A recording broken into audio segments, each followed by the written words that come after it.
जापानी सोल्जर ने American soldier को ऑर्डर दिया कि 60 किलो का वुडन रोप उठाए, लेकिन लंबे समय से भूखा रहने की वजह से उसकी ताकत खत्म हो चुकी थी। फिर भी उसने अपनी पूरी जान लगाकर मुश्किल से लॉग उठाया। साथ खड़ा जापानी सोल्जर अपने मैन को बोलता है, अगर इसने लॉग नीचे रखा तो इसको वहीं पर मार डालना। सोल्जर के पैर हिलने लगे, लेकिन वो हिम्मत करके लॉग नीचे नहीं रखता। वो मौत से नहीं डरता, बल्कि अपनी इंसल्टेड डिग्निटी को बचाने के लिए खड़ा था। मिनट बाय मिनट वक्त निकलता रहा और वो सिर्फ विल पावर से खड़ा रहा। उसके साथियों ने उसकी हिम्मत देखकर रिस्पेक्ट से उसकी तरफ देखा और जैपनीज ऑफिसर के चेहरे पर जो एरोगेंस था वो धीरे धीरे बदल गया। सभी प्रिजनर्स अपना काम छोड़कर उसको चीयर करने लगे। उस सोल्जर को समझ आ गया कि वो सिर्फ अपने लिए नहीं बल्कि अपने नेशन और अपने पीपल की स्पिरिट रिप्रेजेंट कर रहा है। उसने एकदम स्ट्रोंग नजर से जैपनीज को देखा और सोचा, मुझे जिंदा रहना है, क्योंकि जिंदा रहना ही इन्हें डराएगा। उसने पूरी ताकत लगाकर लोग को अपने सर के ऊपर उठाया, एकदम रो पावर के साथ। ये सोल्जर का नाम लुइस, जो 1917 में कैलिफोर्निया यूएसए में पैदा हुआ था। बचपन में वो एक शैतान और शरारती लड़का था, लेकिन उसके पास एक स्पेशल स्किल थी, वो बहुत तेज भागता था। इस वजह से वो जब भी कोई शरारत करता हमेशा भागकर बच निकलता। उसका सबसे बड़ा शौक था लड़कियों की स्कर्ट के नीचे झांकना और गेम्स देखना। लेकिन एक दिन स्कूल के स्टाफ ने उसे देख लिया, वो तुरंत रेलिंग पार करके भागना शुरू कर देता है।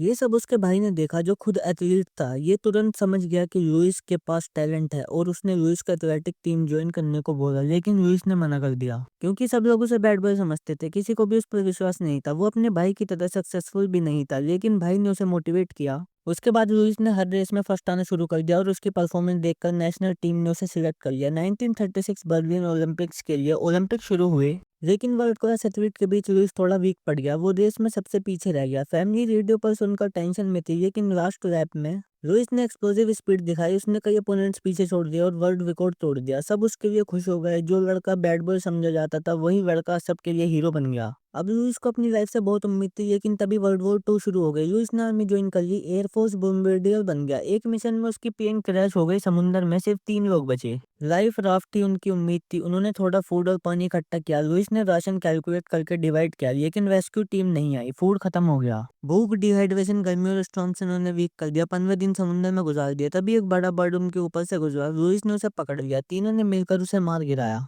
लेकिन टेस्ट इतना खराब था कि खाया नहीं जा सकता। उसे बेट बनाया और फिश पकड़ी। एक दिन लुइस ने एक शार्क भी पकड़ ली थी, उसे भी मार खाया। पानी के लिए रेन वाटर कलेक्ट करते थे। ऐसे ही 27 दिन बीत गए। एक प्लेन दिखाई दिया। उन्होंने फिर शूट किया, लेकिन प्लेन ने बुलेट छोड़ दिया। वो समुद्र में कूद गए शार्क्स के बीच। शार्क्स का ब्लड प्लेन वालों को लगा कि वो मर गए और वो बच गए। दिन गुजरते गए। एक सोल्जर सर्वाइव नहीं कर पाया, उसका सी बरियल किया। 45th डे में लुइस और एक सोल्जर बचे। अब वो सिर्फ बोन के जैसे हो गए थे। तब एक बड़ा शिप आया, लेकिन वो जापानीज का था। उन्होंने पीओडब्ल्यू कैंप में भेज दिया गया। कैंप का एक सबसे बड़ा डेविल था वोटान भी, एक जापानीज ऑफिसर। वो आउटसाइड से नॉर्मल दिखता था, लेकिन अंदर से एकदम डीमन था। लुइस को देखते ही उसने पिटाई कर दी।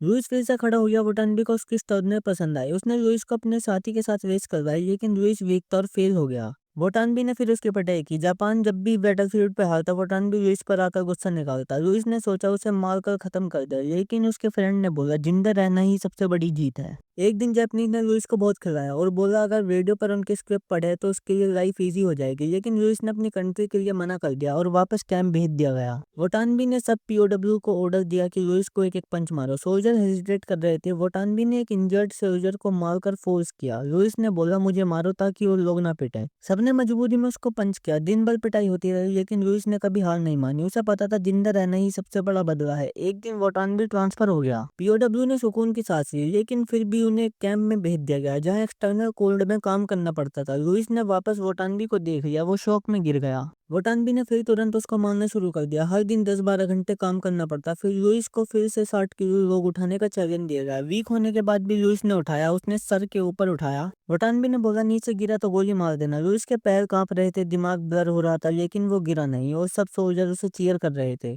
उसे पता है वो एक नेशन की डिग्निटी के लिए खड़ा है। वोटान भी डरने लगा। वो लुइस को बॉडी तो तोड़ सकता था, लेकिन उसकी स्पिरिट को नहीं। एक इंसान की विल पावर नहीं तोड़ पाए तो एक नेशन की विल पावर कैसे तोड़ पाएंगे।